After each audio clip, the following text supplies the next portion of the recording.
fit is what can be done to protect the civil rights and basic human rights of the homeless population. Would anyone like to start?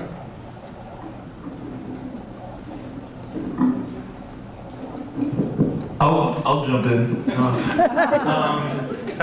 It's Tim Brown. I've been involved with homeless stuff since about 1987 in Sacramento. Been through lots of different police responses and policy responses to the large number of people camping and the lack of housing. So my personal view on that is that, and I've been an expert witness in court trials against campers.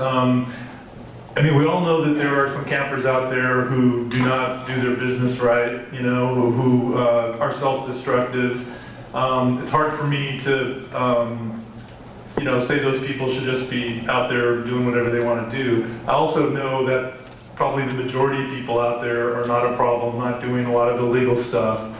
And it's really unfortunate that, you know, we have to rouse those people basically and keep moving them around from place to place. So it's what I've argued is that if people are doing illegal things, we should prosecute those kinds of illegal things, but camping shouldn't be one of them.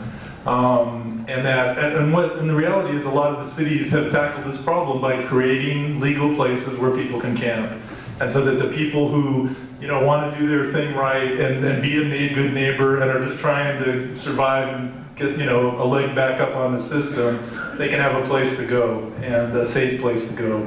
And other people who are doing drugs or whatever, they're going to keep out there doing what they were going to do, and we should probably intervene with that when they're bad neighbors. So I mean, I don't know, frankly, personally, that a moratorium something I would, because I think then basically even the people who are not good neighbors, we're ignoring them. But I think we need a safe place for people to go that's legal, frankly. So. Clap for that. That was good. Again, my name is Bob Roberts.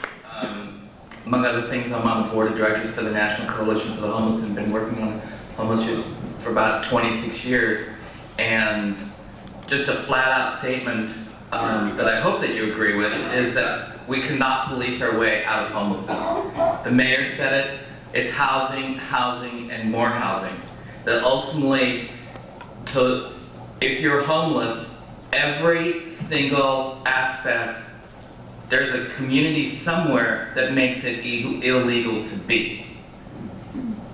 Every single aspect of living your life outside in Sacramento, San Francisco, around the state, around the country, there's a law against standing, sleeping, carrying a backpack, you name it, and being homeless is illegal almost everywhere in this country. And as a community, we should say enough. That ultimately, it's not, I just flat out reject the idea that homelessness is either voluntary or involuntary. The emphasis in this country is too much on the individual and not enough on a systemic analysis of why people are homeless. It's about lack of housing, it's about lack of investment in jobs, it's about domestic violence, it's about lack of drug treatment and mental health facilities, on and on and on. So if we look at the systemic reasons why people are homeless, then we need a systemic response. And as Tim said, from my personal perspective, a moratorium until there's enough affordable housing, and then we won't need to make it illegal to be homeless anymore. Thank you.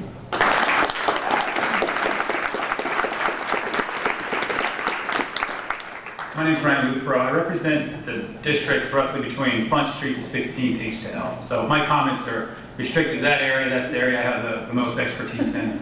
And oftentimes these laws are enforced when you have the rub between the homeless individual or any individual who's committing an act for which it creates an inconvenience for the business, the property owner, the resident. So I wouldn't support an absolute moratorium on a camping ordinance. But I would encourage the continued work with law enforcement. My experience, and it may be different, John, you may have a different perspective on this. In my experience working with Sacramento Police Department has been very positive. I've got roughly 45 individuals that sleep in my district. We work with them every single day. I've got about 10 new folks per month, and we work with them. So if I got one business that says, I can't have this person sleeping here because in the morning my customers get here, we go over, be it the officer or my outreach workers, and we work with them. We may find another spot for them to sleep while we're working with them towards the goal of housing. But every once in a while, there is a bad actor, as with in any community, whether it be over here in East Sac where I live or in a homeless community, that needs to be dealt with.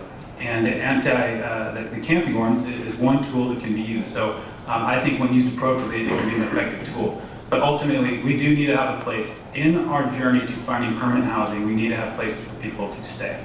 And with groups like Safe Ground, you have a much higher governance level amongst that community than you do in many of the other aspects of the homeless population. That's who I end up working with. More the mentally ill, more the addicted are usually the folks that my crew is working with.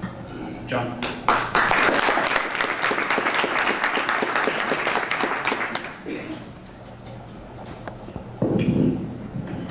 I know an awful lot of our people have been crippled due to circumstances of the economy, due to the way things are. In the 8 years I've been homeless, I've noticed a difference in the main face I'm seeing in the homeless population. Maybe when I came out here at first, there was a lot more people that were what you would call chronically homeless. Now this is normally a homeless person who's been homeless for a year and has a disability, or have been homeless 3 times in the last 5 years and has a disability. This is the definition of chronic homelessness under the federal guidelines. Now a lot of our people originally out there, you know, they used the drugs, they used the alcohol. You get to talking to these people a little while, though, and you start to find out they have some pretty critical illnesses. And what they're really doing is self-medicating. Because with the state of our current healthcare system, the kind of drugs they should really be getting aren't available to them. The kind of medical attention that they should really be getting is not available to them. We're going to have to deal with some of the mental health issues here. I mean, come on, think about it, people. If you've just been working for 20 or 30 years to try to build a nest egg, try to get yourself a house, try to get yourself a 401k, and then somebody played a game with banks, and all of a sudden it's all gone, you wouldn't be a little depressed? You might not even be a little paranoid? And then some fool comes up to you with a little pile of white powder and says, here, take this, it'll make you feel better. And for a minute it does. But now you've got a whole new set of problems. A whole new set of problems. And, you know, these kind of problems are things we should really be dealing with the third Surgeon General instead of the Attorney General. But that seems to be the way we do it. I guess getting back to the question we're talking about here, though, should we be arresting people simply for the crime of sleeping? Well, in my experience with the police, if they're arresting somebody, it's generally not just for sleeping. They may write a ticket, but to actually arrest somebody, there's something else behind it. They're either into some activity that's illegal, or, you know, the police are out there pretty much just doing their job. And we have to go higher. We have to go higher than the city council even, because really, where the blame lies for not allowing this to happen is among the people themselves, the people who are saying, not in my backyard. The neighbors. This is where it really has to start. This is a grassroots movement that not only has to start among the homeless people, but the housed people. Come on, people, you don't want people laying all over your front yard. And that's not what Safe Ground is advocating for. We're not advocating to line people up on J Street like cordwood. We're advocating to try to make a safe, clean, neat place with proper sanitary facilities, with water, with a back door on Safe Ground, which will give people an ability to move on out of this life and into a better life. There's so many programs around that want people to be screened before they come in. Quinn Cottages is a wonderful program. It's got an 85% success rate of getting people inside. But to get into Quinn Cottage is a 9-month wait, during which time you must be housed. Now, one of the things Safe Ground would like to see here is the kind of status that would allow it to be recognized as part of this housing time, so that people, I mean, you'll time out at the Salvation Army in 30 days, you'll time out at the mission in 2 weeks. That gives you about 6 weeks worth of time out of 9 months. If a safe ground community could be used and recognized as a waiting spot, a holding pattern, to try to get into a better transitional program that can move you on to a better life, this could be a solution that we would like to see. HPRP is another great program that can help people get on their feet moving through, but you've got to be in a shelter, or you've got to be filing legal actions through Northern California Legal Services before you can even be considered for HPRP.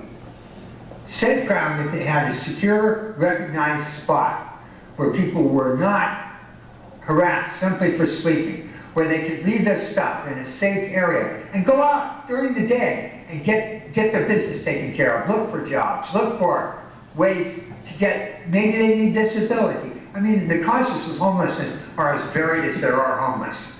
But we are seeing more and more people that have just been thrown out because of not being able to make the mortgage on the new economy we're inventing here. So anyhow.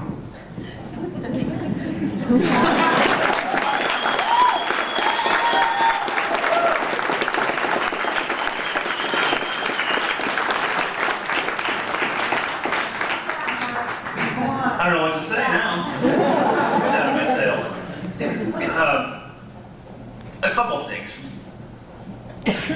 You won't get any argument from the police department or any law enforcement agency that we're in dire need of housing for the homeless. I mean, that's a given, and we all support that. However, as our name implies, our task is to enforce the laws. And we don't make the laws. The city council comes up with the camping ordinance and this